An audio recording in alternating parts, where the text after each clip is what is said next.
Vous avez peur des requins ? En voici un dont vous n'avez rien à craindre. 2 plus exactement, un couple de roussettes des coraux qui a pondu pour la seconde fois. Nathan récupère les œufs pour les mettre en incubation dans un autre bassin où les constantes seront plus propices à leur développement.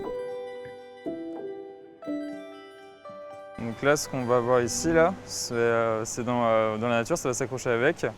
C'est très résistant, justement pour pouvoir résister contre les vagues, le courant qu'on va avoir. Les œufs, aussi appelés bourses de sirène, permettent de suivre le développement de l'embryon en transparence. L'éclosion se fait après 4 à 6 mois d'incubation. Et déjà, 5 jeunes roussettes sont nées à Beauval. C'est des animaux dans le milieu naturel au statut IUCN quasi menacé.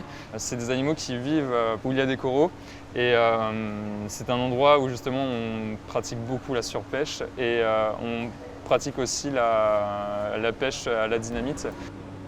Dans les régions asiatiques, ils sont séchés et réduits en farine pour être utilisés dans la médecine traditionnelle, ce qui les rend d'autant plus vulnérables. Mais revenons à notre couple. Là, je vais avoir le mâle ici et je vais avoir la femelle qui va être là. La femelle, là, en plus, on est en période de reproduction, elle va avoir un ventre qui est beaucoup plus bombé. Le mâle, là, quand il bouge, on voit un peu plus. Il va avoir derrière les nageoires, c'est l'organe reproducteur et ça fait 2 tiges en fait. Les roussettes sont crépusculaires. Les soigneurs ont aménagé le bassin pour qu'elles puissent se cacher dans la journée. Elles sont carnivores, mais partagent leur bassin pacifiquement avec de nombreux poissons. Toutefois, les poissons clous ne s'écartent pas trop de leur anémone. Et on les comprend.